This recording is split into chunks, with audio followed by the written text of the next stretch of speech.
Bien, bien, bien. Sean todos y todas muy bienvenidos. Como Edipa nos complace generar estas instancias de aprendizaje. A continuación, y para dar inicio al seminario, quisiera presentar a la expositora del día de hoy. La docente que impartirá la presente sesión es Alicia Fuentes Rebolledo. Ella es psicóloga, magíster en intervención psicojurídica y forense de la Universidad Diego Portales, magíster en investigación en psicología de la Universidad Alberto Hurtado, diplomada en entrenamiento en entrevista forense de niñas y niños por la Universidad de Griffith, Australia, diplomada en Derechos de la Infancia y Adolescencia de la Universidad de Talca, diplomada en Niñez y Políticas Públicas de la Universidad de Chile, diplomada en Técnicas de Peritaje Forense Psicosocial en Víctimas de Delitos Violentos de la Universidad de la Frontera, diplomado en Pericia Psicológica Forense en el marco de la Reforma Procesal Penal de la Universidad Santo Tomás, instructora para la formación en relación a la Ley 21.057 sobre entrevistas videograbadas a niños, niñas y adolescentes, docente y relatora en temáticas relacionadas con abuso sexual infantil, técnicas de entrevistas y vulneración en derechos de niños, niñas y adolescentes, entre otras, en universidades, fundaciones y consultoras. Actualmente, alumna del doctorado en psicología de la Universidad Alberto Hurtado y directora de la consultora Grupo Justicia e Infancia. Tremenda.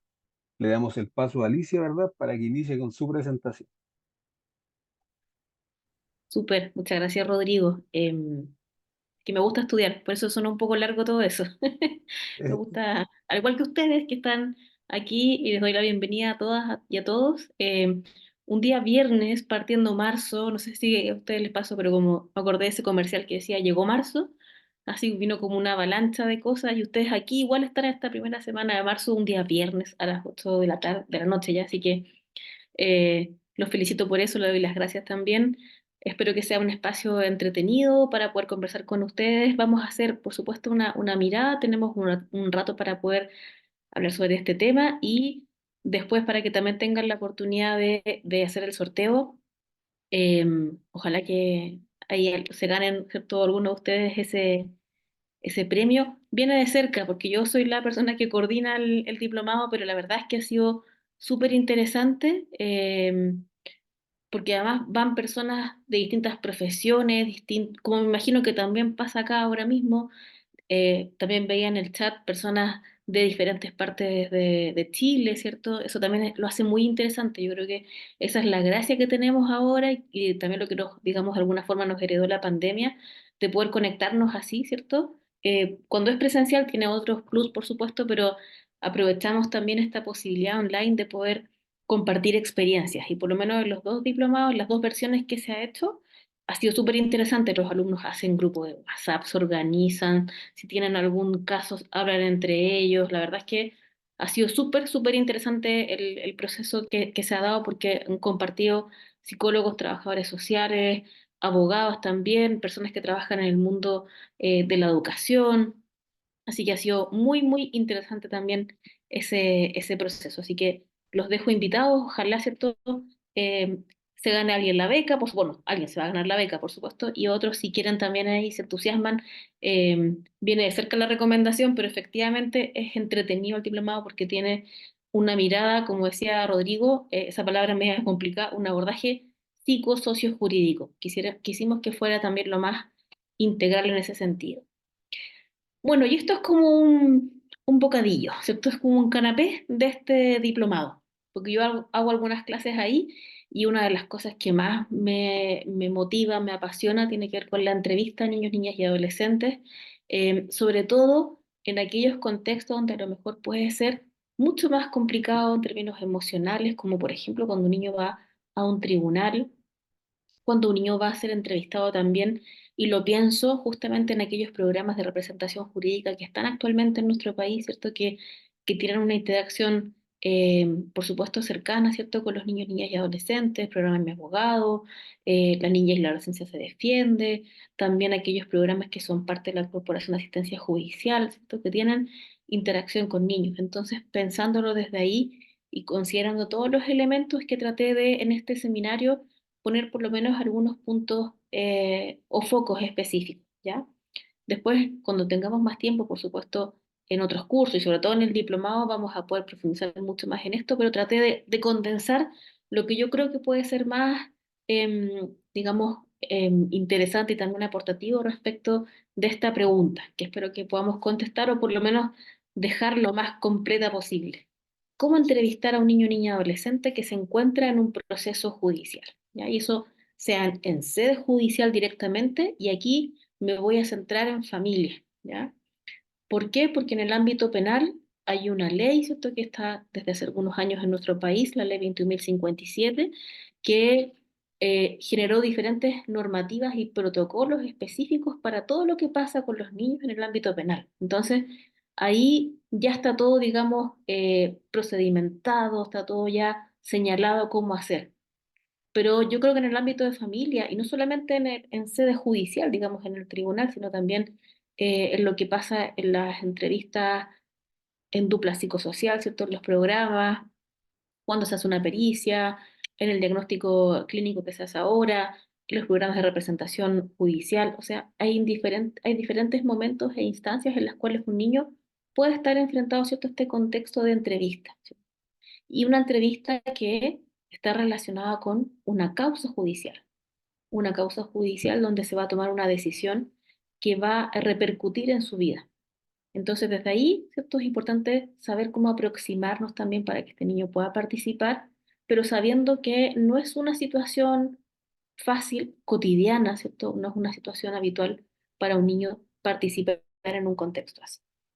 Entonces, lo primero, y aquí discúlpenme que yo sea un poco reiterativa en lo que voy a hablar en este seminario, pero yo parto pensando en, antes de irnos a la entrevista, a las técnicas, pensar primero desde dónde nos paramos, desde dónde nos situamos. Y ahí yo, bueno, estaba haciendo algunas, como yo les decía, me gusta estudiar y estoy en el último tiempo haciendo un magíster en investigación. Y estoy justamente investigando lo que implica la participación de niños en procesos judiciales, particularmente en las causas de adopción. Y bueno, haciendo esa investigación, entré mucho más al concepto, ¿cierto?, al constructo de participación significativa de niños, niñas y adolescentes. Y les traigo este modelo, que es de Bouma y otros autores también, que es un modelo que se produce en Países Bajos. Estos digamos, investigadores toman el artículo 12 de la Convención de los Derechos del Niño, ¿cierto?, que es el artículo relacionado con el derecho a ser oído, y generan un modelo que se ve muy sencillo, pero la verdad es que es bastante completo respecto de cómo debería ser la participación de los niños, cuáles deberían ser las condiciones para que eso ocurra y efectivamente tengamos una participación significativa. Y es un modelo no jerárquico, porque a lo mejor ustedes han escuchado modelos de participación como la escalera de la participación de Hart, ¿cierto?, que habla de niveles de participación, que no es que sea una forma inadecuada de comprenderlo, pero es una forma distinta para quizás otros contextos. En el ámbito judicial y particularmente en el derecho a ser oído, se plantea esta posibilidad como algo mucho más evidente, una aproximación más clara, específica también para este contexto. Y fíjense cómo se define la participación significativa. Todo muy sencillo, como debería ser para el caso de los niños, como la experiencia justamente de niños, niñas y adolescentes de ser escuchados y tomados en serio, tomados en cuenta. Muy sencillo, pero en la práctica eso implica tres niveles interrelacionados de participación, y son estas tres dimensiones las que siempre deberían estar. Por eso no es jerárquico, no es como partir por una y después avanzar hacia las otras, sino que en realidad durante todo el procedimiento deberían estar siempre estas dimensiones puestas, digamos, ahí, ¿cierto? Digamos, al pensar en cómo hacer que los niños participen de manera significativa. Hay un requisito previo, por supuesto, a la participación, que tiene que ver con la información. E incluso podemos desprender de alguna forma diferentes verbos desde esta dimensión. Preparar, informar, eh, analizar antecedentes, eh, pensar anticipar quizás, más que pensar, anticipar también situaciones. Todo eso es parte de lo que implica informar, ¿ya? Cuando uno participa en algo tiene que saber. en qué está participando, cuáles son las condiciones. Cuando uno se inscribe en algo, ¿qué es lo que uno siempre hace? Va a buscar información, revisa dónde es, cuándo, eh, cuánto tiempo dura, cuáles son los contenidos, un montón de cosas, ¿cierto? Uno se informa. Bueno, eso por supuesto, y por eso dice que es un requisito previo, es fundamental que también ocurra en el caso de los niños, ¿ya? Y ahí hay que pensar al tiro, ¿cómo lo hacemos? ¿Cierto? ¿Cómo hacemos esta primera parte, digamos, o este requisito previo de anticipar, de preparar, de informar también a los niños respecto de la participación? En el contexto que sea, ¿cierto? Si pensamos en una entrevista judicial, si pensamos en una entrevista de un curador, de un abogado con un niño, eh, bueno, ¿qué debería yo tener en consideración previamente? ¿Cierto? Edad del niño, características, etcétera. El lugar, los ajustes que puedo hacer en ese sentido. Y también qué información le voy a entregar al niño, lo más clara, completa y por supuesto sencilla. Y ahí ya estamos ahí entrando en una tarea importante, porque estamos hablando de la interacción entre el mundo judicial con el mundo del niño, ¿no? Y en el mundo judicial hay procedimientos, hay lenguaje, hay jerga, incluso, ¿cierto?, muy específica y que es lejana a los niños. Gracias a Dios, los niños no están siempre involucrados en tribunales. Cuando les toca esta experiencia, entonces ese mundo judicial tiene que buscar la forma de entrar al mundo del niño con un lenguaje que sea sencillo. Una segunda dimensión, escuchar, que puede ser muy obvio, ¿cierto? Sí, vamos a escuchar a los niños, perfecto. Pero eso implica pensar en los espacios físicos y también en las condiciones, ¿cierto? Para que los niños puedan participar y además de eso, siempre tener la consideración de instarlos a dar su opinión, ¿ya? El derecho a ser oído es un derecho, ¿cierto? Tampoco es obligatorio, pero por lo menos hay que darle al niño la posibilidad de informarle que tiene esa posibilidad, de que tiene la posibilidad, por ejemplo, en un tribunal de familia de ser escuchado, darle las condiciones para. Si después el niño no quiere participar, es parte también de su derecho, pero antes de eso hay que dar las condiciones para. Y el escuchar además significa también, y acá, en este caso en particular, en esta dimensión en particular, cuando pensamos directamente ya en la entrevista, se requiere, por supuesto, una capacitación especializada para poder hablar con un niño de forma adecuada, cuáles son las mejores preguntas, las que también pueden ser más efectivas, pero a la vez también más cuidadosas y respetuosas también de sus características. Y yo creo que hasta acá, en general, en los procesos judiciales y también los procesos en los que están involucrados los niños, creo que hemos tenido avances también. Pero considero, y esto ya es una opinión personal desde lo que yo he visto y también desde los contextos en los que he trabajado, que la dimensión de involucrar puede ser la más compleja, donde tenemos que seguir trabajando fuertemente porque encontramos brechas. O sea, ya, le damos las condiciones a los niños para que participen, instalamos con ellos una forma, ¿cierto? Construimos la forma en que van a participar, los escuchamos, los instamos a dar su opinión, pero después, ¿qué hacemos con eso? ¿Cierto? ¿Qué hacemos con esa opinión? ¿Cómo se considera? No quiere decir eso que en un contexto judicial, por ejemplo, si el niño entrega una opinión, esa va a ser finalmente la resolución, ¿cierto?, que dicte el juez o la jueza, pero sí igualmente debe estar considerado dentro de los argumentos, ¿cierto? Debe estar razonado el, digamos, cómo se valoró también ese tipo de opiniones. Y también involucrar a los niños en las resoluciones. ¿Cómo se les comunican las resoluciones judiciales, las sentencias? Hemos tenido algunos ejemplos. Me imagino que a lo mejor por ahí se les puede ocurrir, ¿cierto?, algún ejemplo que no han sido muchos y yo he visto más ejemplos en el ámbito penal, ¿cierto? De casos donde además hay sentencias condenatorias. Siempre yo he creído que una sentencia absolutoria, ¿cierto? Una sentencia, eh, ese tipo de sentencias puede ser mucho más complejas de explicar. Bueno, pero hay que hacer algo para que los niños conozcan esas resoluciones y también desde ahí se sientan más involucrados, más implicados en esas medidas que se van a tomar, ¿cierto? Derivaciones a programas, eventualmente igual situaciones a nivel familiar, ¿cierto? Los vínculos. Hay que trabajar muchísimo más eso porque hasta ahora hay ciertas iniciativas, pero la verdad es que también muy pocas, muy menores, porque también esto significa tiempo, significa recursos, y también no es tan claro quién. Esa es la pregunta que a veces yo me hago. Y también se han hecho, por ejemplo, cuando he hecho capacitaciones a jueces en familia o en penal, ¿quién? ¿A quién le corresponde? ¿Siempre será a los tribunales y a los jueces? O además, y también a aquellos que van a trabajar después con los niños, ¿cierto?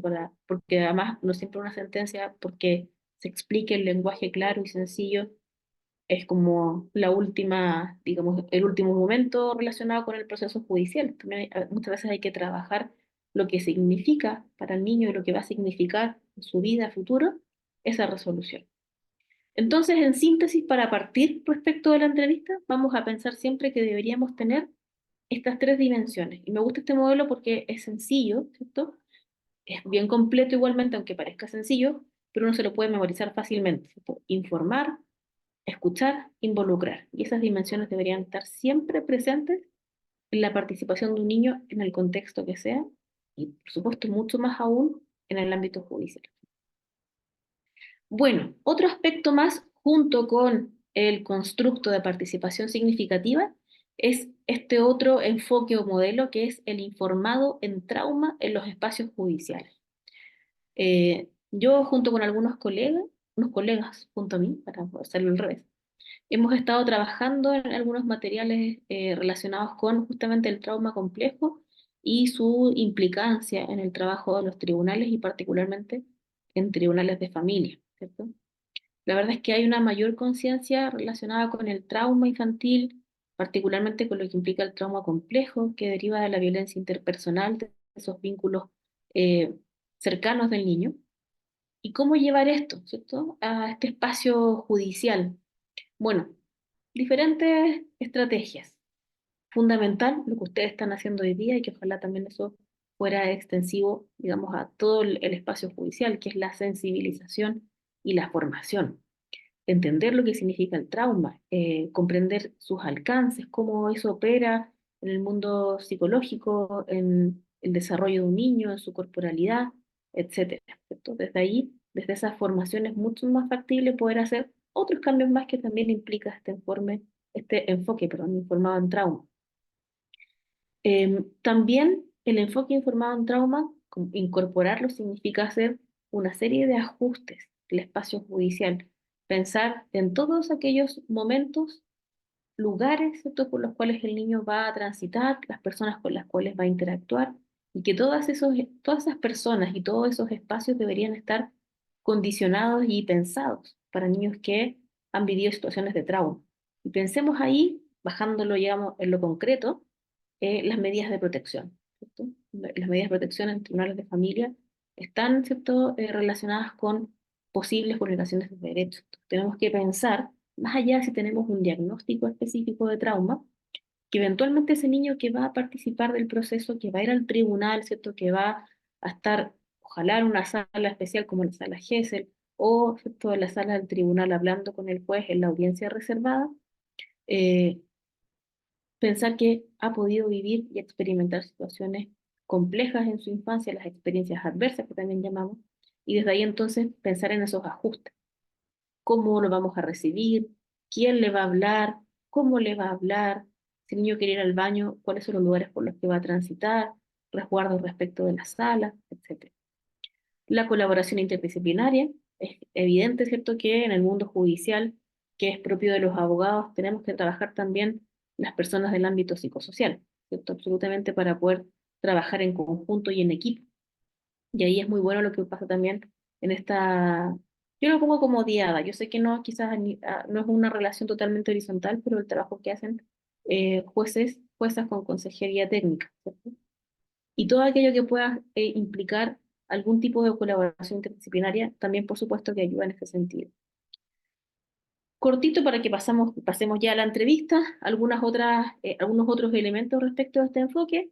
Ojalá siempre buscar resoluciones alternativas de conflicto, más que llegar así directamente a un espacio contencioso. Pensar, ¿cierto?, que las personas que participan en los procesos judiciales, sean adultos, sean niños, estén también acompañados o apoyados con algún tipo de intervención o dispositivo psicológico.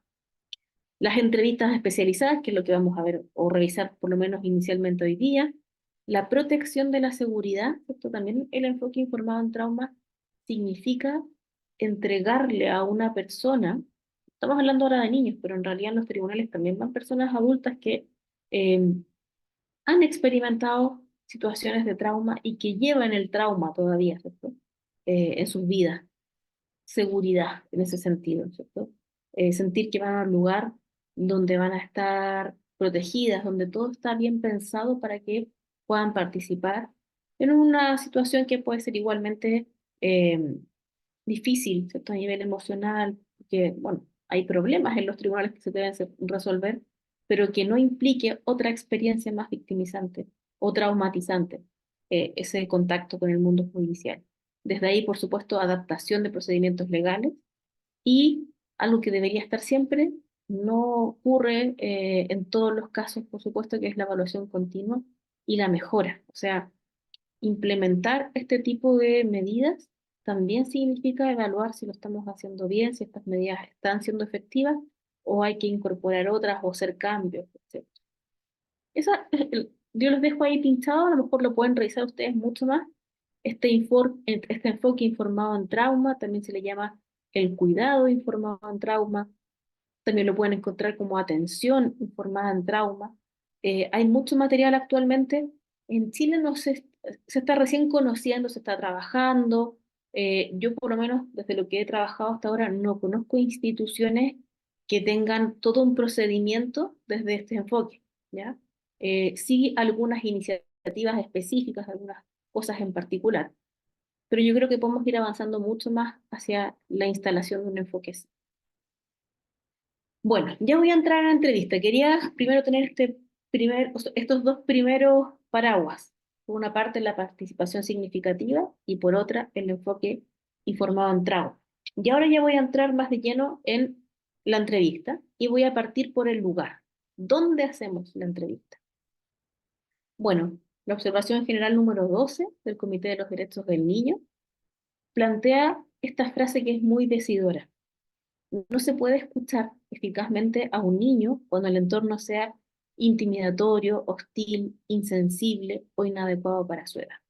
Tenemos que partir de ahí, ¿cierto? O sea, no podemos hacer que un niño participe en un proceso judicial si el entorno donde va a estar va a significar para él hostilidad, dudas, incertidumbre, ¿cierto? Algún tipo también de afectación. Entonces tenemos que pensar que el contacto del niño con el mundo judicial debe ser en un contexto seguro, cercano y predecible.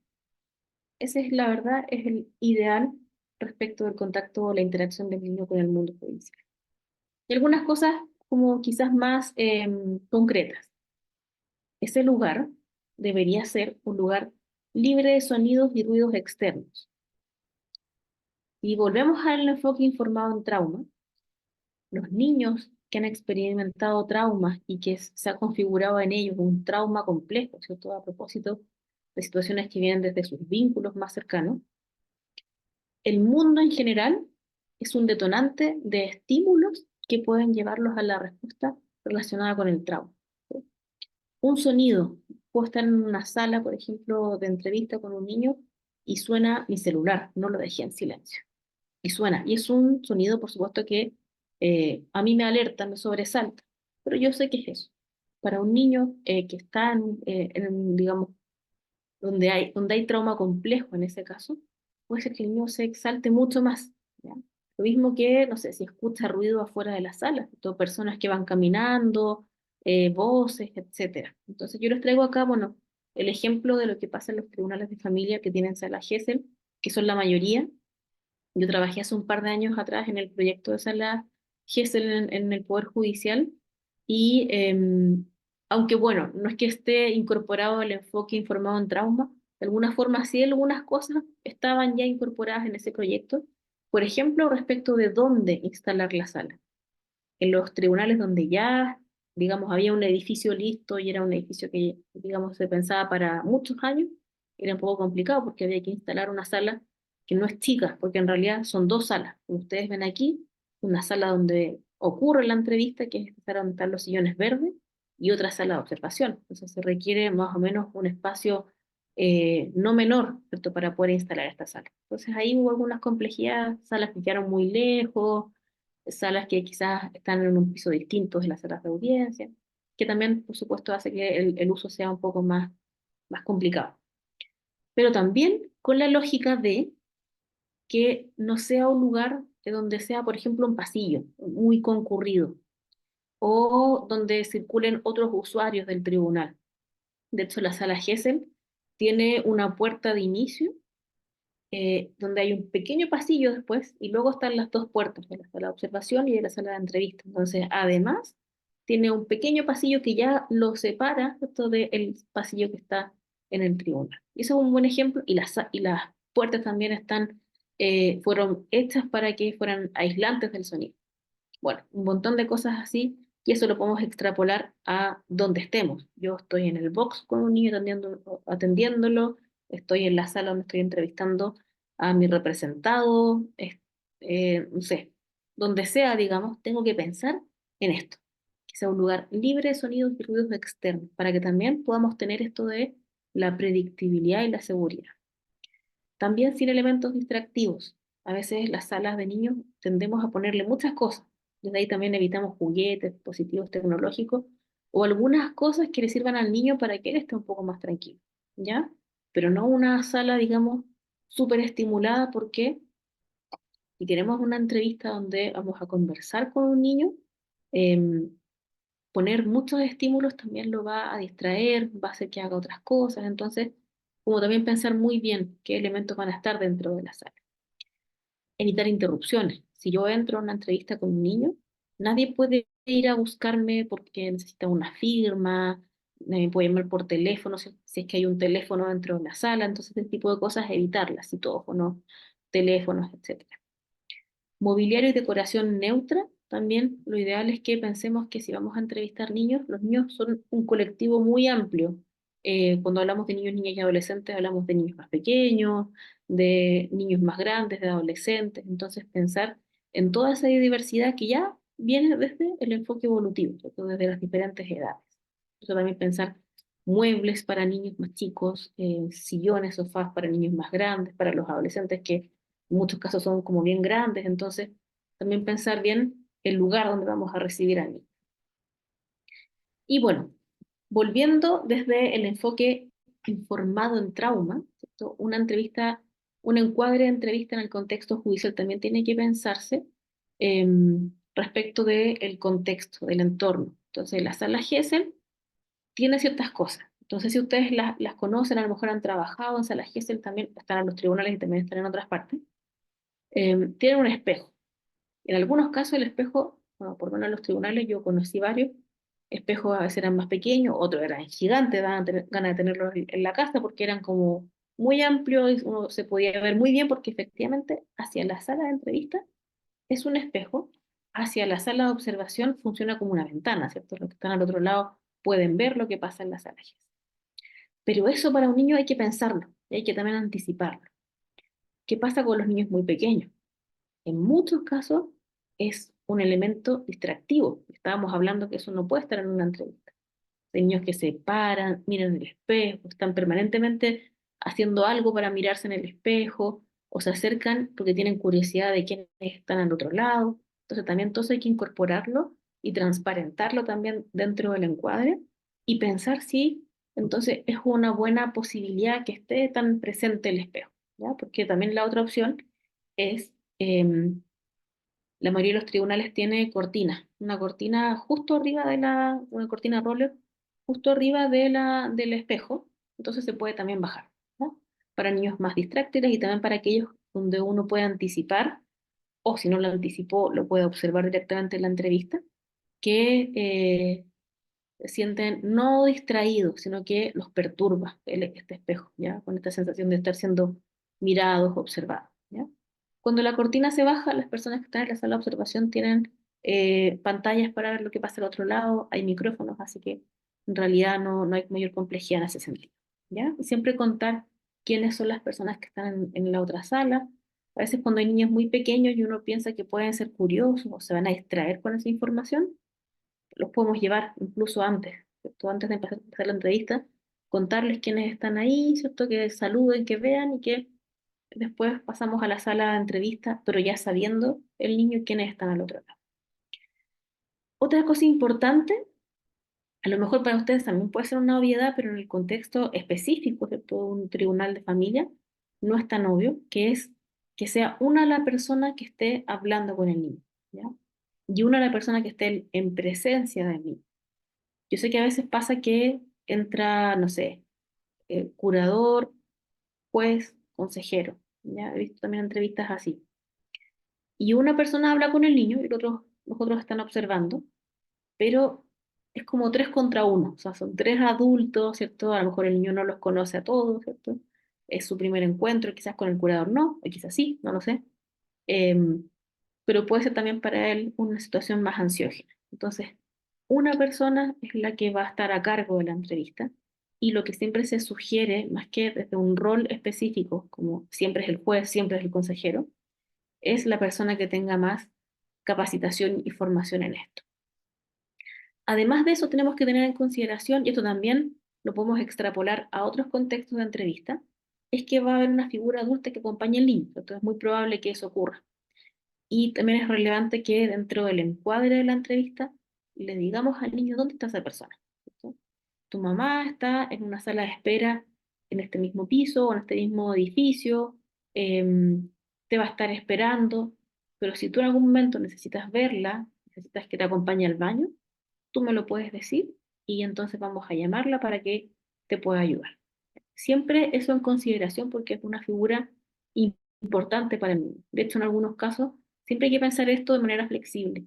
En niños muy pequeños, por ejemplo, donde cuesta más la separación, donde el separar a un niño de una mamá o de una figura, digamos, o la figura, digamos, habitual de cuidado, puede resultar aún más complejo, aún más ansiógeno. Bueno, ya tenemos que pensar que esa persona puede estar también dentro de la sala, ¿cierto?, de entrevista, pero en un lugar donde no esté interfiriendo, digamos, directamente en la conversación, en la entrevista, pero sí hay presente. ¿Ya? Pero eso es en los casos, digamos, donde se requiere, no es en la mayoría. Y bueno, para no reiterar, solamente lo menciono, la ausencia de interrupciones siempre, ¿cierto?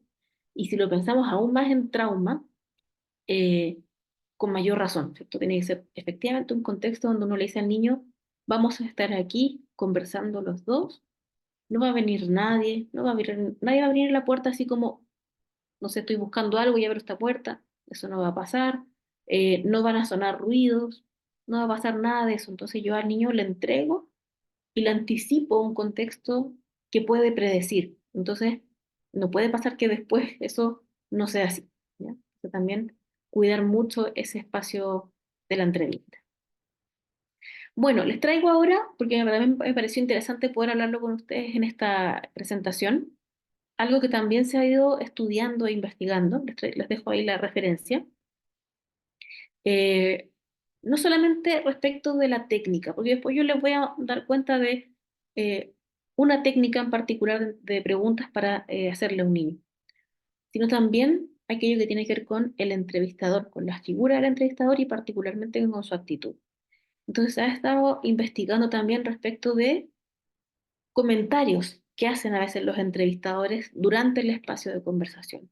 Y cómo esos comentarios pueden ser, por una parte, de apoyo para el niño, ¿ya? Y para digamos, los objetivos de la entrevista, y otros comentarios que pueden no aportar en ese sentido, llamados también los comentarios negativos. Entonces tenemos, se han clasificado, digamos, para investigación los comentarios del entrevistador que surgen durante la entrevista, porque no es solamente un interrogatorio de pregunta-respuesta, ¿cierto? Sino que también entre medio aparecen estas verbalizaciones de los entrevistadores desde estos dos puntos de vista, comentarios que apoyan, ¿cierto?, la entrevista y al niño, y comentarios que son negativos. Los comentarios neutros de apoyo, y cada palabra es importante, ¿cierto?, son comentarios en cualquier parte de la entrevista que son o sirven para fomentar respuestas de carácter informativo en el niño y por lo general sobre temas neutrales, ¿ya? O sea, comentarios neutros de apoyo que no van al contenido de lo que el niño está diciendo. Eso puede ser riesgoso, por supuesto, sino que a otros elementos más del contexto, de las características del niño. Yo les voy a mostrar ahora de acuerdo a la investigación y a la referencia que yo les puse en la diapositiva anterior, ¿cuáles han sido estos cuatro comentarios neutros de apoyo que se han visto como estrategias efectivas que apoyan significativamente a los niños durante las entrevistas y los hacen más informativos y también hace que se sientan más tranquilos y seguros? Que eso es lo que queremos, ¿no? Un espacio de seguridad para ellos. En primer lugar, el refuerzo positivo, que son comentarios en cualquier momento de la entrevista que, digamos que de alguna forma, eh, le hacen saber al niño que lo está haciendo bien, ¿ya? No en el contenido, sino que en cómo está interactuando. Por ejemplo, entiendo, me lo estás contando de forma clara. Eso de alguna forma, esa retroalimentación, eso es de alguna forma, más que refuerzo positivo como nombre, para que nos quede un poco más en sencillo, retroalimentación, ¿cierto? Entiendo, sí, voy comprendiendo, lo estás diciendo bien, de forma clara. No voy al contenido, no voy a lo que me está diciendo, sino que al cómo, para que también el niño vaya sabiendo que yo voy comprendiendo y le estoy dando un feedback al respecto. Lo segundo, que imagino que muchos de ustedes, si tienen contacto con niños, puede sonar también muy obvio, pero la investigación lo refuerza, es el abordaje personal. O sea, hablarle a un niño de manera personal, como personalizada más bien. O sea, no es estándar, no es un niño, es Daniel, cuéntame sobre lo que haces con tu papá. Decirle su nombre, estar atentos, atentas a lo que nos está contando para también seguir el hilo de la entrevista y a lo mejor algo que me contó al inicio. Me contaste al principio, Daniel, que te gustaba jugar a la pelota. ¿Eso también lo haces en el colegio? Entonces, ¿qué pasa cuál es digamos, el mensaje para el niño? Es que me están escuchando a mí. No es solamente como el entrevistador de niños que hace esto con muchos niños, entonces es como más bien impersonal, sino que a lo que yo estoy hablando se está enfocando con mi nombre, me está viendo a mí. En tercer lugar, referencias a las emociones, pero recuerden que esto es de carácter neutro, ¿ya? Entonces, hay situaciones donde el niño, por ejemplo, puede mostrar algunas expresiones emocionales, ¿cierto? Se pone a llorar, hay niños que se paran del sillón, por ejemplo, y empiezan a caminar, niños que le pegan a la mesa o al brazo del sillón, manifestaciones emocionales. Entonces, cuando vemos así, de esa forma, ese tipo de manifestaciones, devolverle al niño que estoy viendo eso, sin ponerle un nombre, ¿ya? Porque sí, tiene que ser neutro, ¿cierto? Entiendo que esto puede ser difícil para ti, o veo que cuando hablamos de tu familia, eh, te pasan estas cosas, estoy viendo que te pasan algunas cosas. No le digo que tiene pena o rabia, porque no es algo que yo sepa solamente porque esto está pasando, ¿cierto? A nivel conductual, salvo que el niño me lo diga. Que el niño diga, es que me da mucha rabia, entonces yo tomo las palabras del niño y las puedo ocupar. Pero lo que voy es que uno tiene que siempre ser neutro en el sentido de no suponer cosas que puedan estar pasando ahí. Pero siempre es bueno hacer referencia a eso, porque en las entrevistas, sobre todo en este contexto pasa, que hay ciertos temas que pueden gatillar reacciones emocionales, entonces nosotros estamos ahí, no nos hacemos los lesos, seguimos hablando cierta otra cosa o haciendo preguntas, sino que también hacemos algún tipo de referencia a aquello, pero de forma neutra, para que también el niño se sienta acogido en esa manifestación. Y por último, y esto lo hacemos harto los psicólogos, yo creo, también los trabajadores sociales cuando hablamos con personas, los facilitadores de la comunicación. Esto de, eh, por ejemplo, decirle, ok, ajá, ujú, te entiendo, a veces incluso puede ser como muletillas, pero son buenos porque también el niño va comprendiendo que lo está escuchando. ¿Cierto? Parafrasear lo último que nos dijo, o también decirle, bueno, recién me dijiste que no sé, te gusta jugar con tu mamá en la casa. Ya, cuéntame un poco más de eso. A eso se refiere con facilitadores y también tomando lo que dice el niño también para seguir hablando. Y todas estas cosas que le informan al niño de que estoy escuchando, comprendiendo, ¿cierto? A sentir con la cabeza. Cuando yo hablo y algunos de ustedes hacen así, yo también siento como un alivio, como me están escuchando, me están entendiendo. Eso es básicamente, ¿cierto? Evitando algunas cosas como algunos facilitadores que en realidad entregan juicios de valor. Yo les cuento que cuando yo era entrevistadora hace muchos años atrás, en pericia forense, me pasaba y me hice consciente de aquello para cambiarlo, que ocupaba mucho el perfecto. Entonces, imagínense, me estaba hablando una niña o un niño de un abuso sexual y yo le respondía perfecto.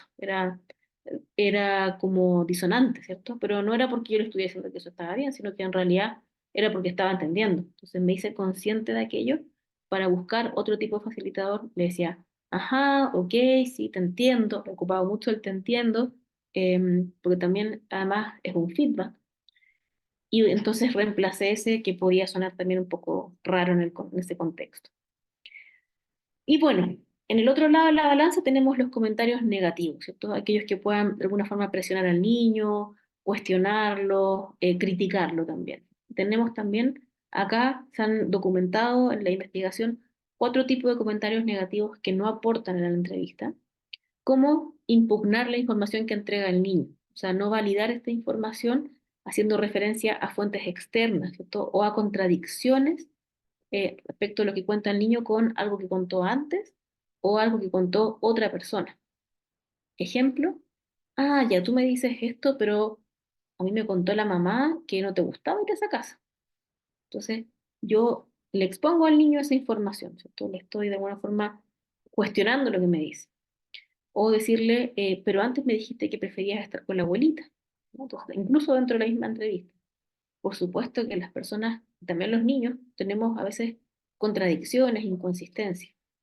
El tema es que decírselo directamente a un niño así, de esa forma, también genera dificultades en el niño, probablemente no va a sentirse en confianza para seguir hablando, eh, o va a tratar como de justificarse y en esa justificación puede que trate de entregarme información para que yo quede tranquila como entrevistadora, dado que lo estoy cuestionando. Y no es la idea es que la información salga de forma lo más fluida posible, lo más tranquila posible para mí. Lo segundo, condicionar resultados positivos a la participación del niño, ya que eso también a veces pasa desde la buena intención, pero tiene malos resultados.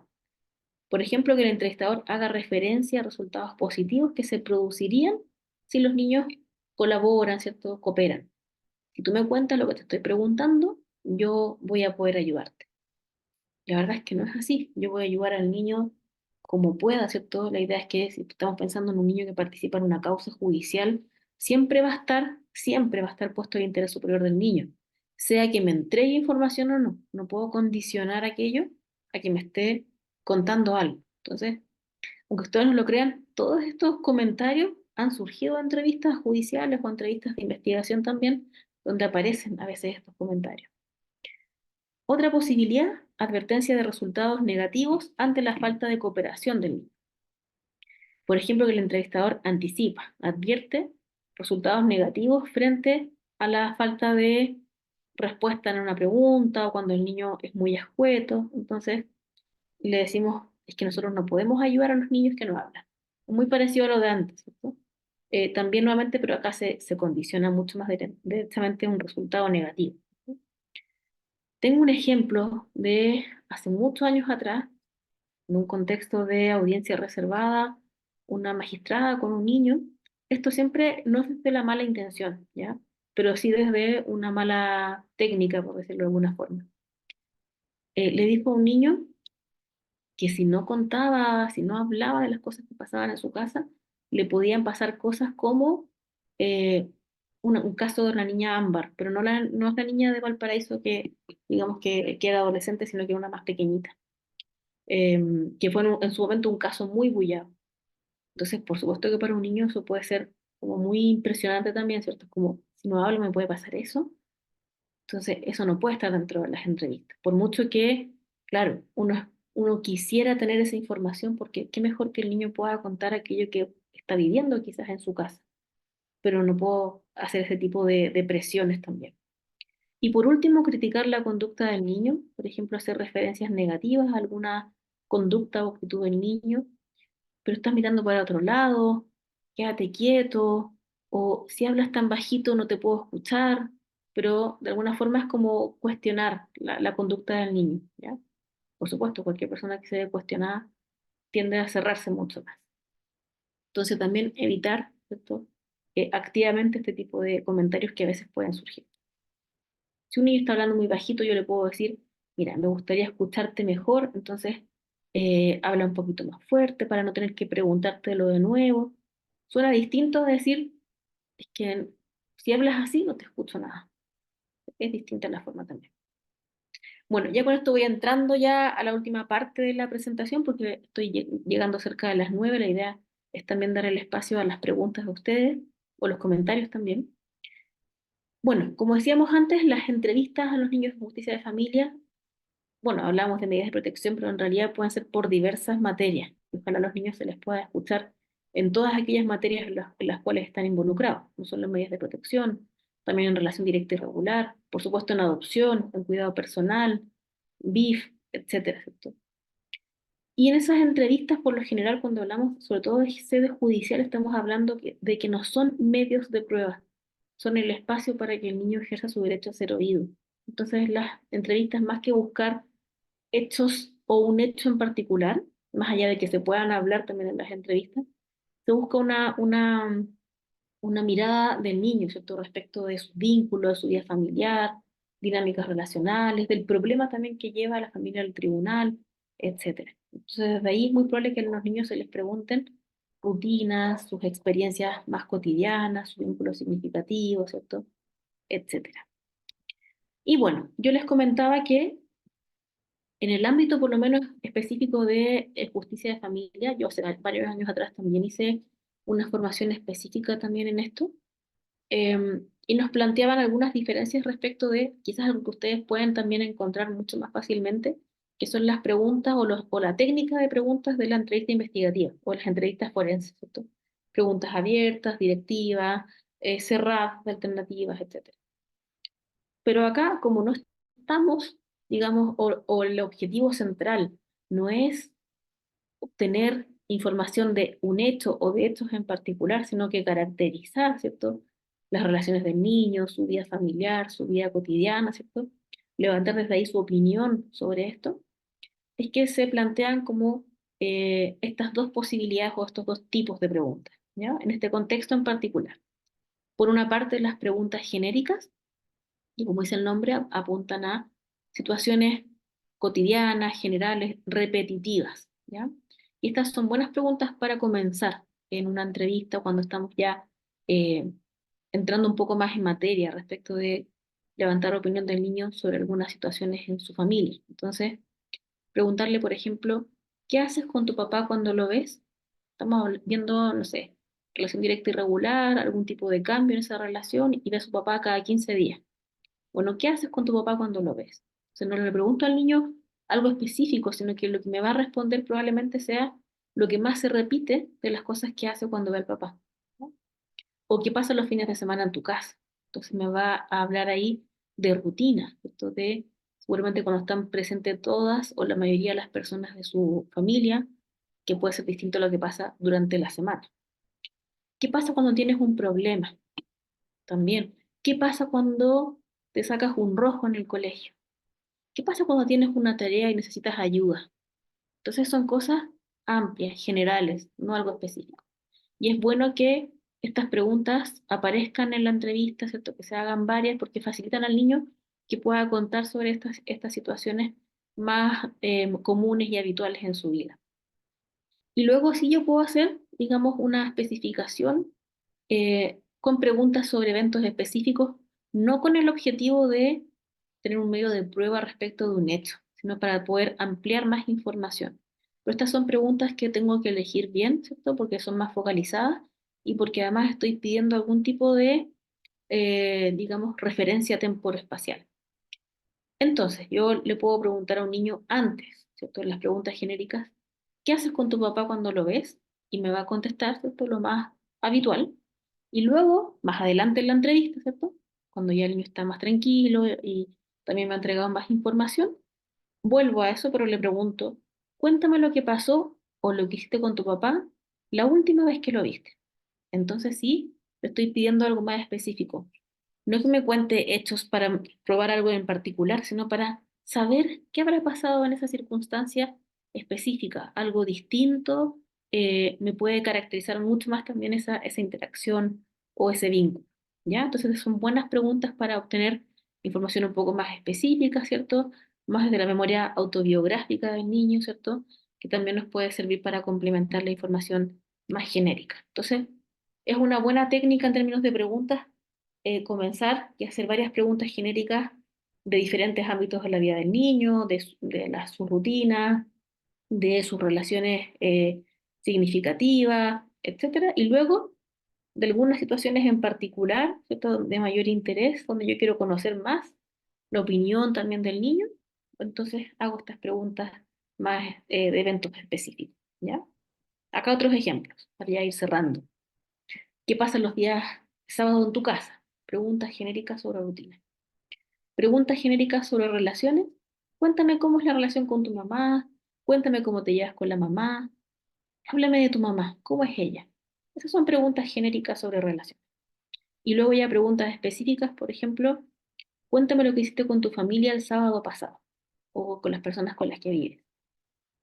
Y también es bueno incorporar algunas preguntas, siempre esto ojalá bien preparado antes de la entrevista, es fundamental eso, respecto de cuáles pueden ser las áreas de conflicto, ¿cierto? Donde yo podría hacer algunas preguntas más de aspectos negativos, ¿ya? Que pueden surgir desde lo que el niño me dice, ¿cierto? También, y ojalá si es así, ocupar siempre las palabras del niño, como en este ejemplo. Hay niños que dicen, es que me porto mal, ¿ya? Entonces yo tomo digamos, esa forma de hablar y le digo, ¿qué pasa cuando te portas mal? Un niño que dice, es que hago travesuras. Bueno, ¿qué pasa entonces cuando tú haces travesuras en la casa? Y también puede ser unas preguntas sobre aspecto negativo, pero más específica. Cuéntame sobre la última vez que te sacaste una mala nota o un rojo. ¿Qué pasó? Entonces, estoy hablando de algo negativo y particularmente de la última vez porque también es un poco más fácil también de recordar. Y bueno, yo ya estoy llegando, pero como inglesa al final de la hora, para ir cerrando, yo sé que quizás hablé hartas cosas, yo cuando ya hago las clases sobre entrevista, esto lo trabajamos mucho más, lo profundizamos, pero espero haberles dado una pincelada, una introducción también a los aspectos más, digamos, centrales de una entrevista con un niño en este contexto. Pero cerremos con esta reflexión que es mucho más amplia. El bienestar del niño y la niña nunca es producto del azar o el efecto de la buena o la mala suerte. Por el contrario, el bienestar infantil es una producción humana, es un esfuerzo del conjunto de la sociedad. Y a eso están ustedes y también yo invitados entonces. Muchas gracias por haber entonces escuchado la presentación y ahora yo le devuelvo el micrófono a Rodrigo para que veamos preguntas. No sé si hay algo en el chat también que a lo mejor esté por ahí, pero demos también un espacio para conversar un ratito. Qué tremendo, profesora. Aquí tengo a Lored, que levantó su mano. Voy a activar el micrófono.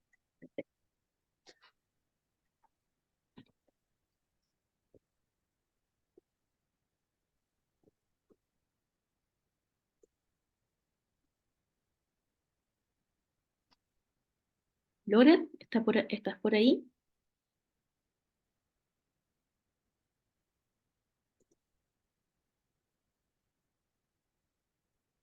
Loren, a la una, a las dos, a las Siguiendo tres, con no Javier apareció. Zamorano. Javier, ahí te estoy habilitando el micrófono. Ahí estoy. Sí, ¿se escucha? Súper. Ujú. Ya, perfecto. Bueno, primero que todo agradecer la instancia, la claridad de la exposición. Gracias. Muchas veces nos alejamos de lo práctico, que nos sirve mucho, y nos vamos a lo teórico. Por tanto, agradezco esta horita que fue muy fructífera. Gracias. Y en relación con ello quisiera hacer una consulta. Sé que el motivo central fue la entrevista y cómo nos dirigimos al niño para que en definitiva esta información nos sirva a nosotros, pero lo esencial es que al niño le sirva para poder relatar los hechos, etcétera. Pero mi pregunta va en casos que no se tocaron acá y que se refieren a la reacción del niño. Tengo siempre el temor de qué pasa o cómo yo puedo actuar frente a una crisis en el que el niño, niña o adolescente pueda entrar cuando yo hago una pregunta. Quizás no por la pregunta, pero puede ser por el relato de los mismos hechos que el propio niño está contando. ¿Cómo yo puedo quizás apaciguar la crisis, desviar ese tema para entrar en otro, y que no en definitiva termine siendo un daño mayor esta entrevista respecto de los hechos que estoy preguntando? Javier, excelente pregunta y te agradezco también porque, bueno, no lo incorporé dentro de esta presentación, pero es fundamental, ¿cierto? Porque aquí hablábamos mucho de técnica, pero claro, los niños nos entregan respuestas y no es solamente la respuesta verbal, sino también todos aquellos factores emocionales. Cuando los niños entran en situaciones que son más conflictivas a nivel emocional, pueden tener reacciones diversas, ¿cierto? Niños que comienzan a llorar, y eso también, por supuesto que es esperable, y yo creo que también es parte del entrenamiento de las personas que entrevistan, poder acompañar esto, ¿cierto? Y también tener estrategias y herramientas, porque en el caso específico de las entrevistas a nivel judicial, por ejemplo, la audiencia reservada, pienso también en la audiencia que, o sea, en la entrevista que tienen los abogados que representan a los niños, ¿cierto? Ellos, en esos dos, digamos, contextos, no estamos hablando de terapia, entonces tenemos que tener claro cuál va a ser la intervención y hasta dónde llegamos. Entonces ahí pensemos en un primer nivel de contención, ¿cierto? En la intervención, por ejemplo, en crisis, rápida. Si un niño está llorando, yo tengo que también ir viendo, por supuesto, cómo eso está interfiriendo o no, ¿cierto?, en ese momento en su comunicación. Si el niño está llorando y sigue hablando, yo puedo, por ejemplo, ayudarlo con decirle, mira, te estoy escuchando, sé que te pasan cosas cuando hablas sobre esto, de forma neutra, ¿cierto? Los comentarios neutros de apoyo. Si quieres, puedes tomar un poco de agua, esperamos un ratito, no hay problema. O si quieres seguir, no hay problema, yo también estoy aquí para acompañarte. ¿Ya? Es como yo decía antes, no hacerse lesos, los lesos con, está pasando algo ahí, ¿cierto? Hay una situación emocional, como yo abordo eso. Entonces, explicitarlo, siempre desde la neutralidad, por supuesto, para no poner nada ahí, porque no puedo presumir que ese llanto es por pena. Puede ser rabia, puede ser frustración, un montón, incluso pueden ser sentimientos ambivalentes ahí. Entonces, para no poner de mi cosecha, pero sí mostrarle al niño que lo estoy viendo, ¿cierto? Que no estoy, en ese momento no interesa tanto el contenido o las preguntas que le puedo hacer, sino lo que le está pasando a él o ella. Eso, por ejemplo, en el caso de llanto. Hay situaciones donde hacen los niños, aunque yo lo apoye en este tipo de estrategias, ¿cierto? De darle la posibilidad de tomar agüita, de pañuelos, si es que yo lo veo, ¿cierto? Con lágrimas, con moquitos, darle tiempo, darle espacio, etcétera. O incluso decirle, podemos hacer una pequeña pausa, puedes ir al baño, te acompaña tu mamá, etcétera, Puede ser que esas situaciones no destraben, ¿cierto? Este compromiso emocional tan fuerte. Porque además, en el contexto judicial, en estos dos parámetros, por lo menos que yo les comentaba, en un tribunal, ¿cierto?, con un juez, un consejero o el abogado que representa al niño, em, no es la figura significativa de ese niño, que puede hacer algún tipo de contención. Desde ahí nunca se sugiere, por ejemplo, algún tipo de contacto físico, porque no sabemos si efectivamente va a ser para el niño algo adecuado. Entonces, puede ser que alguien tenga el impulso de abrazarlo porque lo ve, no sé, tan vulnerable, llorando, y a lo mejor el niño reacciona negativamente frente a eso, ¿cierto? Recuerden el tema del contexto de seguridad. Yo no sé si yo como adulto ahí voy a proporcionar efectivamente una contención o por el contrario, puedo ser un elemento de amenaza, sobre todo si desde el enfoque informado en trauma sé que yo puedo ser un detonante, ¿cierto? De eso. Y en esos casos de mayor intensidad, ¿cierto?, un llanto que no cede, que es yo veo que el niño está sufriendo. Es importante pensar en eso, sufrimiento. O casos de niños, por ejemplo, que tienen crisis conductuales, una pataleta, ¿cierto? Tampoco yo no voy a hacer nada más que una contención ambiental. ¿A qué me refiero con eso? Hay digamos, diferentes elementos en la sala, ¿cierto?, de entrevista que pueden en ese momento generar algún tipo de daño en el niño, para él o incluso para mí, ¿cierto? Si hay, no sé, una mesa, yo corro la mesa, si hay un vaso de vidrio, lo voy a sacar y lo voy a dejar lo más aisladamente posible para que el niño no se haga algún corte él o me pueda herir a mí, ¿cierto? Digamos, porque dentro de sobre todo si pensamos como burdamente en las pataletas, los niños se mueven mucho y puede pasar eso. Contención ambiental, ¿cierto? Si yo veo que esto no cede, lo mismo que pasa con ese llanto muy intenso, y en ambos casos hay sufrimiento, voy a recurrir a la figura adulta que acompaña al niño. ¿Ya? Por eso siempre es bueno saber con claridad, ¿cierto?, quién es esta persona, en qué parte va a estar esperando, y tenemos que decirle a esa persona que mientras estemos en la entrevista con el niño, no se puede ir, ¿ya? Yo me acuerdo una vez una situación que me comentaban en un tribunal, que pasó algo así, y se necesitaba a la mamá porque el niño estaba muy complicado y se había ido a tomar café. Yo sé que eso puede ser parte de, si no, no es que sea algo terrible, pero en ese contexto la necesitamos, digamos, disponible, ¿cierto? El niño la necesita disponible. Entonces, tiene que saberse, ¿cierto?, de antemano que va a estar esperando en tal lugar, también yo se lo comunico al niño, y cuando ocurra algo así, tengo que yo entonces dirigirme a ese lugar, pedirle que vaya a la sala, ¿cierto? Y haga, digamos, contenga al niño desde su rol como figura significativa, ¿cierto? O sea, ella sí, ella, él, quien sea, puede acercarse al niño, lo puede abrazar. Es distinto porque el vínculo es distinto, ¿cierto? Yo no puedo reemplazar esa vinculación en ese contexto, ¿cierto? Y ahí hay que ver también, por supuesto, si el niño está en condiciones o no de continuar. Hay niños que después de eso se sienten mejor, se sienten más tranquilos y pueden seguir, otros niños que en realidad no, entonces no lo hacemos, ¿cierto? Porque siempre es de acuerdo a lo que el niño puede hacer en ese momento. Entonces yo sugeriría eso, primero estrategias de contención, ¿cierto? Que uno tiene que tener como bien clara, el vasito de agua, la cajita de pañuelos, dar el espacio, acompañar también esos momentos digamos, de crisis, ¿cierto? Pero cuando es muy intensa, permanece mucho tiempo, varios minutos ya, no cede y hay un sufrimiento en el niño, voy a recurrir entonces a la figura adulta que lo está acompañando. Eso, Javier, puedo por lo menos por ahora comentarte. Tremendo, profesora. Mientras le doy el pase a Nadia, voy a leer una pregunta de Isabel que aquí ha tenido harta interacción. Isabel dice, quisiera consultar respecto al relato aprendido. Cuando el niño se retracta al indicar alguna situación de vulneración de derechos, ya que la madre constantemente le indica posible ingreso a un centro residencial. Mi pregunta es la siguiente. ¿Es necesario abordar de manera más profunda durante la entrevista o en su defecto realizar contención emocional? Ujú. Ya, eso, Isabel, bueno, es una pregunta muy recurrente porque aquí estamos hablando como de cómo hacer la entrevista, cómo aproximarnos, y esto ya implica analizar el contenido, ¿cierto?, de lo que aparece en la entrevista. O teniendo antecedentes previos, ¿cierto?, a la entrevista, también considerar eventuales retractaciones del niño, ¿cierto?, o presiones que puedan haber. Y eso hay que ver si es factible o no hablarlo con el niño en la entrevista, porque, como ya vimos antes, no vamos a hacer confrontaciones con el niño. Entonces, ver si hay alguna forma de aproximarnos a esos contenidos sin hacer esa confrontación directa, ¿cierto? De tú antes dijiste esto y ahora estás contando esto otro. ¿Por qué? ¿Cierto? O supe que tu mamá te ha dicho algunas cosas.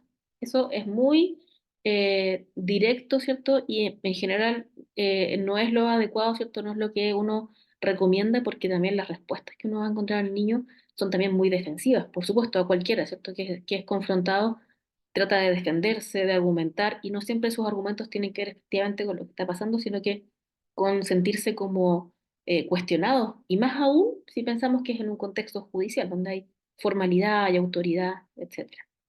Entonces, eh, podemos preparar la entrevista si tenemos esa información previa para ir poniendo de alguna forma los temas, pero de manera genérica, ¿ya? Voy a ver si puedo entender un poco más la pregunta, porque decías que la mamá le dice como que puede entrar a un centro residencial, como esto típico que te vas a ir a Sename, te vas a ir a un hogar, ¿cierto? Entonces, preguntarle si ha conversado con la mamá sobre lo que está pasando acá en el tribunal, ¿cierto? O esta situación de la familia.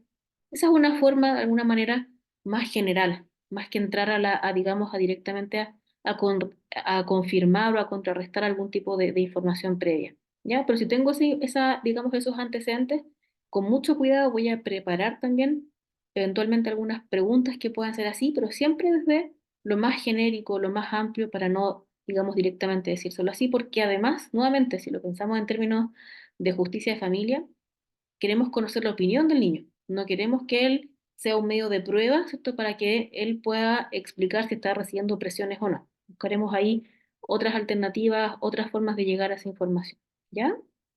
Eso, porque no voy a entrar como en la casuística, es un poco más complejo por el espacio además más limitado que tenemos ahora, creo yo. Claro que sí. Nadia, por favor. Buenas noches, muy buen seminario, muy buena la explicación, Gracias. excelente. Mi pregunta es parecida a la de la compañera, pero es ¿cómo podemos identificar si es un relato aprendido? O sea, ¿hay algún tip, hay alguna palabra que ellos dicen que nosotros podamos identificar de qué es un relato aprendido?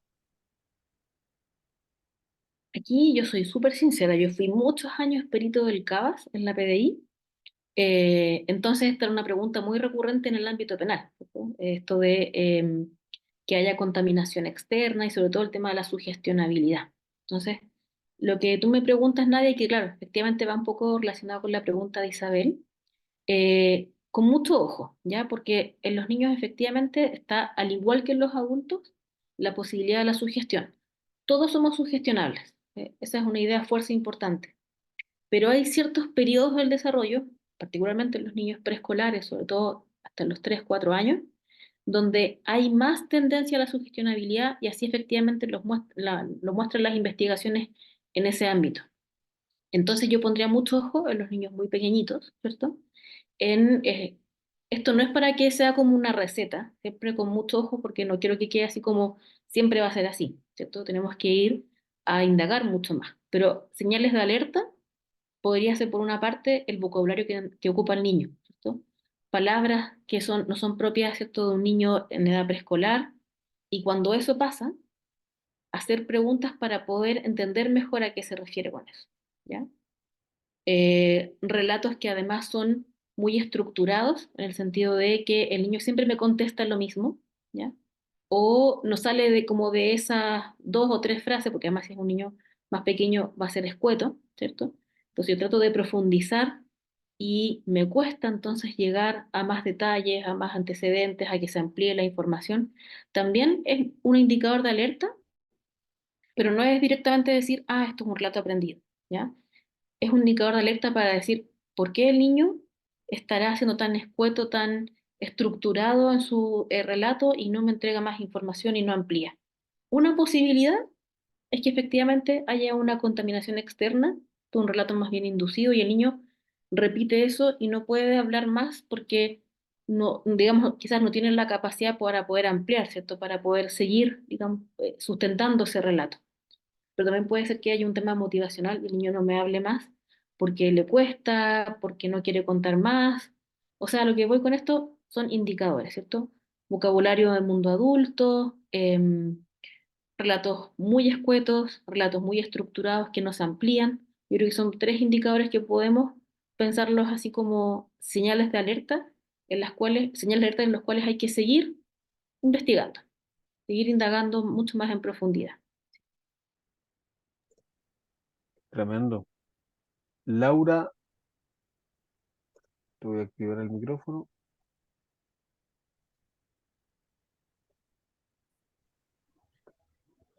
Buenas noches, Hola, buenas noches. muy agradecida por la oportunidad de asistir, excelente profesora. Mi duda, no sé si está tan relacionada a la materia exactamente de la entrevista videograbada, pero quería aprovechar de consultarle para saber su opinión cuando se producen los incidentes por incumplimiento de la relación directa y regular en materia de familia. Muchas veces empiezan las partes a discutir entre ellos que no me quiere entregar al niño, que no respeta el horario, pero desde el punto de vista procesal, en verdad, para resolver como tribunal nunca se escucha la opinión de este niño. Solamente los papás dicen, no es que el niño no quiere ir con él, entonces sería importante en ese incidente hacerle presente al tribunal o desde el punto de vista del tribunal tener la opinión del niño para poder resolver el incidente y Laura, cómo lo absolutamente. podríamos hacer. Es que ahí es fundamental eh, pensar que un elemento, no es el único, pero un elemento constitutivo para la determinación del interés superior del niño, que está involucrado también en estas causas, es la opinión del niño. O sea, es como que nos faltara una parte del puzzle, porque otros hablan desde, por supuesto, desde su punto de vista, de sus intereses y motivaciones respecto del niño, pero acá es el niño el que puede decir en primera palabra o en primera persona me gusta esto, no me gusta esto, no quiero esto, y es un elemento más, por supuesto que se va a considerar junto con otros, pero es fundante dentro del interés superior del niño que se le escuche, ¿cierto? Que ejerza al niño ese derecho, ¿cierto?, a ser escuchado en una causa donde se va a tomar una decisión que lo afecta directamente. Entonces, para esa determinación, yo no soy abogada, pero por lo menos lo que he estudiado dentro y lo que también he conversado con litigantes en el ámbito de familia, es que en las audiencias preparatorias, en ese tipo de casos, no solamente en medios de protección, sino que cuidado personal y relación directa y regular, en los hechos a probar también se plantea, ¿cierto?, el levantar la opinión del niño, ¿cierto?, respecto de estos hechos a probar, ¿cierto?, de la relación directa y regular. Y ahí uno lo anexa, ¿cierto?, lo anexa a el interés superior del niño. Porque además en el último tiempo se está trabajando muchísimo en el ámbito del Poder Judicial, particularmente en familia, en cómo los jueces determinan finalmente el interés superior del niño en esas causas, ¿cierto? Hay guías, hay mucha capacitación y hay criterios mucho más evidentes para poder llegar ahí. Entonces, uno de esos es la opinión del niño, junto con otros. Hay varios otros criterios que están fundando este principio, ¿cierto?, de los derechos del niño. Y la opinión no se puede soslayar. O sea, es un elemento fundante. Yo lo plantearía, yo no soy abogada, pero si fuera abogada, yo agarraría la Convención de los Derechos del Niño, la Ley 21.430, ¿cierto?, de garantía, y pondría todo eso sobre la mesa para decir, por supuesto que es importante, es fundamental dentro de los hechos a probar también levantar, ¿cierto?, una pericia o algún tipo de, digamos, de medio de prueba de respecto también, ¿cierto?, de la opinión del niño, o pedir la audiencia reservada. Ahí los abogados podrán saber mejor qué hacer, ¿cierto? Pero es fundamental. O sea, no solamente desde lo que uno espera, lo de que debería hacer, sino que es fundamental escuchar al principal protagonista de la causa. Eso, Laura, ojalá Tremendo. fuera así. De hecho, el artículo 50 me lo aprendí así, yo soy psicóloga, pero yo me aprendo algunas cositas como también de las leyes, las partes que me interesan por lo menos. El artículo 50, ¿cierto?, de la ley 21.430 de garantías, habla del debido proceso, la tutela judicial, y desde ahí también es un buen nexo para validar de alguna forma que se requiere la opinión del niño, y no es solamente algo como una buena práctica o como desde la bondad, ¿cierto?, de escuchar al niño. Eso. Rodrigo, yo creo que por la hora tenemos una mano levantada de Giselle y ahí ya creo que ya estamos cerrando esta parte. Impecable. Súper. Giselle, te activo el micrófono. Muchas gracias, profesora, y por compartir sus conocimientos. Le quería hacer una consulta muy breve que me ha pasado en más de una ocasión en causas en materia penal, cuando menores de 12 años, niñas, han sido violadas y que, por ejemplo, las mamás se enteran a través de una primita o de un tercero y que no revelan mayores antecedentes sobre cómo ocurrió el hecho para que uno pueda efectuar la redacción de la querella. O sea, ni siquiera le han querido contar a las mamás porque igual por un tema de vergüenza no han querido ahondar más allá. Incluso me pasó en una ocasión que ni siquiera la niña quiso confiar en la psicóloga que habían contratado para que fuera su terapeuta, y honestamente no sabía cómo llegar más allá para preguntarle esas cuestiones más íntimas, como por ejemplo saber si hubo o no hubo acceso carnal, para ver, diferenciar si se trataba de una violación o de un abuso, y que son importantes para nosotros como para poder calificar el hecho, y también para en el fondo para ver qué es lo que vamos a pedir a título de condena. Entonces es como que es incómodo para el niño, incómodo para nosotros, también con las mamás igual se complican. Entonces quería preguntarle eso. ¿Qué opina usted al respecto y cómo se puede llegar a obtener esa información sin incomodar al niño? Ya. Giselle, es una pregunta difícil y quizás mi respuesta no va a ser la que quisieras escuchar, pero bueno, voy a responder desde lo que también ocurre ahora actualmente con todos estos procedimientos y todo lo que está regulado en el ámbito penal. Lo que tú me planteas claramente son develaciones indirectas y pasa mucho, sobre todo en los niños más grandes, en los adolescentes, esta develación que hacen a pares, por ejemplo, ¿cierto? Que le cuentan a primos, hermanos, amigos, amigas, ¿cierto? Como una forma de compartir la experiencia, desahogarse, pero claro, no siempre con la intención de que esto se denuncie, porque además los adolescentes tienen claridad de lo que puede pasar si esto se conoce, ¿cierto? Entonces, desde ahí, cuando tenemos develaciones indirectas, tenemos que saber que va a haber dificultad, ¿cierto? Para que esa adolescente pueda abrir más su relato y tenemos que ser muy pacientes y tenemos que ser muy cuidadosos y esperar de alguna manera. Y también bajar expectativas, Giselle. Porque si develó, ¿cierto?, a una persona que no es una figura adulta cercana y develó de manera indirecta, ya sea a un par, ¿cierto?, o a un adulto pero fuera de la familia, es porque también hay algo ahí, una dificultad para poder contar mucho más allá y porque probablemente no estaba en ese adolescente el deseo de que esto se conociera, ¿cierto?, que saliera a la luz pública y que se denunciara, aunque por supuesto eso siempre debe pasar. Lo segundo, además, es que yo entiendo lo que tú me planteas de la querella, pero también dentro del proceso penal se resguarda mucho el testimonio de los niños porque sabemos que es una situación, o más bien los relatos son muy frágiles. Ya el proceso de develación es muy frágil porque si no está bien contenido un niño o una niña, cuando devela, las reacciones son inadecuadas, ¿cierto? En el entorno, una persona, un niño o un adolescente se puede retractar. O sea, es así de frágil ese momento. Y también lo que viene a posterior. Entonces, el proceso penal y las modificaciones que hace la ley de entrevista investigativa, incorpora justamente esta fenomenología de lo que pasa con los abusos sexuales y le pide al proceso penal que sea cuidadoso y también que espere. Y que también sepa que si ese adolescente no puede hablar más, no lo vamos a presionar. ¿Ya? Entonces, quizás en la querella, con lo poquito que hay, se sigue trabajando porque además, dos cosas importantes. Hay un momento en particular y específico donde se le va a dar el espacio a esa niña, niño o adolescente para hablar, que es la entrevista investigativa, ¿ya? Donde hay personas que están formadas, acreditadas para poder hacer eso. Entonces, después los que son intervinientes en las causas, por ejemplo, los querellantes pueden también solicitar la entrevista investigativa y ahí puedes tener más información. Por supuesto que va a ser después de la querella, pero igualmente puede servir, ¿cierto?, para los efectos de pedir alguna diligencia o para ir al juicio. Y también con harto ojo de cuando a veces hablamos de, o las expectativas que hay de cuando derivamos a niños a terapia, a psicoterapia, como que ese es el espacio donde el niño inicialmente va a hablar. De hecho, nuevamente tomo el enfoque informado en trauma, ¿cierto? Y las intervenciones, porque un abuso sexual, una violación, se entiende como una experiencia traumática, ¿cierto? Que puede generar consecuencias.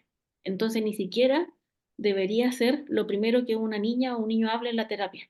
Es muy complejo, es muy difícil y nuevamente también puede ser una interferencia importante pedirle al niño y de alguna forma demandarle o exigirle que al inicio de la terapia ya entregue toda esa información.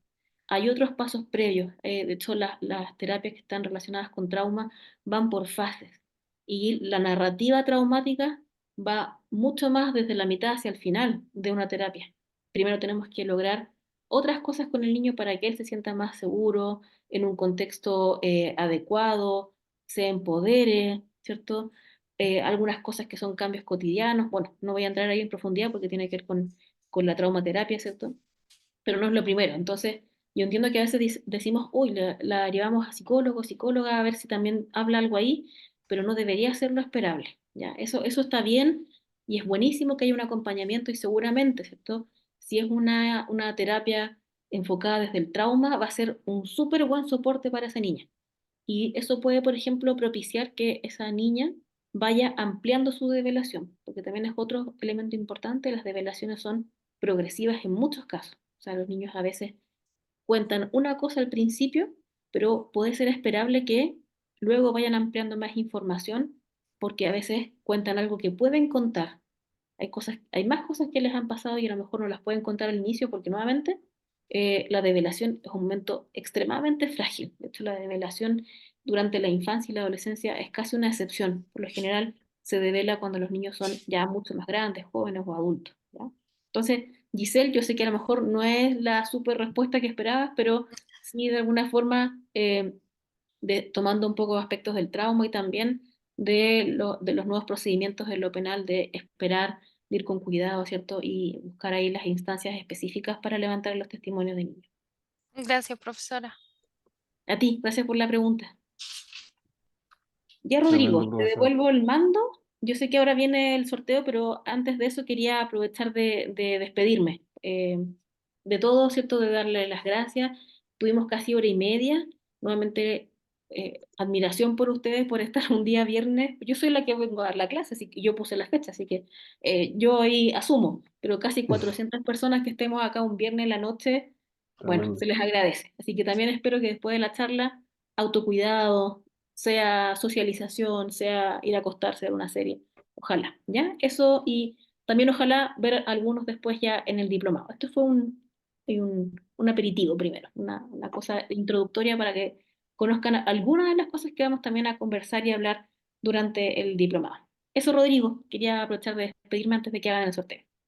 Súper, muchas gracias, profesora. Y todo el chat le desea mucho amor y muchas gracias. Dice, sequísima, excelente seminario. Están muy agradecidos. Yo Perfecto. quería compartir adipa.cl, chiquillos. Quedaron con dudas, están motivados con tomar este diplomado. Los dejamos invitadísimos a revisar el detalle de este diplomado. Aquí aparecen los costos, ¿verdad? Las modalidades de pago, el objetivo, la descripción, a quién va dirigido, el temario, absolutamente todo. Y por si fuera poco, tiene un botón de WhatsApp para que se contacten con la encargada comercial del diplomado. Voy a dejar la grabación hasta aquí. Nos despedimos de nuestros amigos y amigas de YouTube. Un abrazo gigante y los dejamos invitados a revisar el contenido que hay disponible aquí para todos ustedes.